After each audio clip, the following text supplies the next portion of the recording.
The resistance to Amul Dairy's merger with KMF, that's the Karnataka Milk Federation, has acquired political dimensions, with the opposition invoking the Kannadiga pride.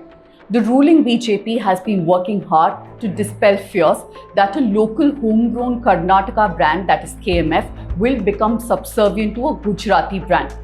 But an official who was working with KMF earlier has confirmed to us that the process of merger has begun at least 6 months ago.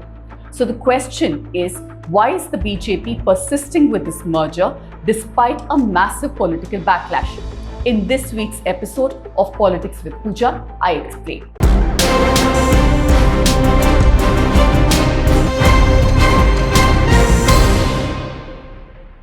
It all started in December 2022 when the Union Home Minister as well as Minister for Cooperation, Amit Shah, visited Mandya and made an announcement that KMF and Amul will be working together and will also be involved in setting up dairies across Karnataka. KMF is the second largest dairy cooperative in the country after Amul. Over 16 milk unions from across the state supply milk to KMF.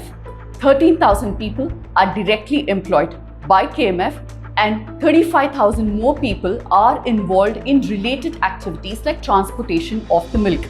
And if you look at the number of people who supply milk, there are over 18 lakh people from several districts across Karnataka who are involved with this daily activity with KMF. So if you look at the larger picture, there are lakhs and crores of people who will directly be impacted by this merger. Even as political observers have been saying that this could become one of the biggest election rows, why is the BJP not backtracking? Well, on the surface, this plays right into BJP's national push and a unified approach to India, like their One Nation, One Election campaign. Many have asked if the decision to push Amul into Karnataka market for milk and curds be put off till at least after the elections. But there is a market reason for this. Those who have been observing the market say that between March and May every year, that is during the summer, natural process dictates that the milk production is drastically reduced. So this provides an opportune moment for Amul to divert the surplus milk into the Karnataka market and gain a big foot in the door. A former KMF employee told News Minute that the process for the merger had begun several months ago, and by the time Amit Shah visited Karnataka in December 2022, all the members of the top management of KMF had been convinced to go ahead with this merger. Now, what does this merger really mean? This employee says that although currently it is seen as a merger where the brand will operate under the name Amul-Nandini, in about 6 months to a year, in his experience, he says this will slowly convert into a tie-up and then it will become a complete takeover by Amul, given the kind of push it has been getting from the union government and also because it is the dominant player in this equation. So if the BJP manages to get a grip on KMF's funds as well as its networks, it will give them a huge advantage in getting a grip on the farming community across Karnataka. But this is not an isolated project for the BJP. Their plan to take over India's cooperative structure started in July 2021 when the Union Ministry for Cooperative Societies was formed, and the choice of making Amit Shah its first minister is not a coincidence, also goes on to show how important this is for the BJP. BJP's rise to power in Gujarat is also closely linked to their capturing of the rural areas. In 1980s, it was a daunting task to take on the Congress and defeat them in Gujarat.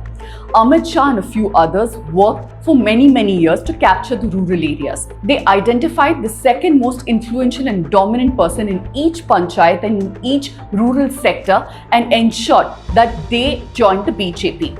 Not just that, Amit Shah's role in all this was very pivotal because through the course of 80s and 90s, he was leading several cooperative societies, banks and financial institutions, and through that, he had a grip on the rural economy as well as rural leaders. Through this, they managed to come to power in a state like Gujarat. Now, this experiment is to make sure that they extrapolate this success across the country. Many regional parties in India too have managed to retain power by controlling cooperative societies. For example, in Maharashtra, Sharad Pawar's NCP had a complete control over sugar cooperatives, because of which they had complete dominance in the western Maharashtra region. Even in Karnataka, the JDS's grip on the KMF has largely contributed to their electoral success. So the BJP wants to now implement this on a national scale, and also if they manage to get control over milk, sugar, silk and other such cooperative societies and sector, they will essentially have direct control over at least 15 crore people. And also another important goal will be achieved through this. It is squeezing and breaking the funding cycle of regional parties.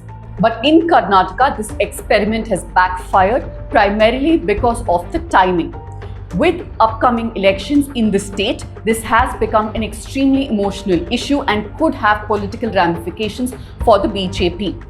Primarily, those who are supplying milk to KMF come from districts like Mandya, Hassan in Old Mysuru region, where the BJP has been making an aggressive bid to gain more seats, but also in Lingayat-dominated areas like Davangere, Belagavi and other such districts.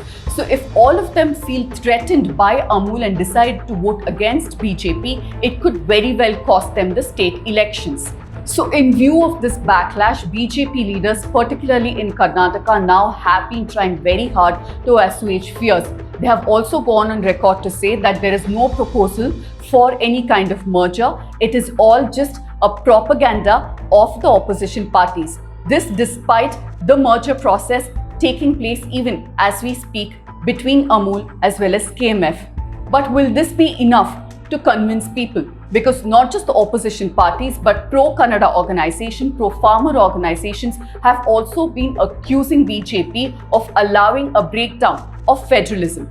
Both the Congress and the JDS have not shown any signs of relenting.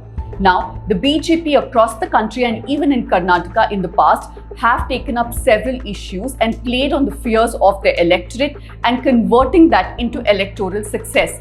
It looks like the opposition has decided to take BJP's trick and play it back on them.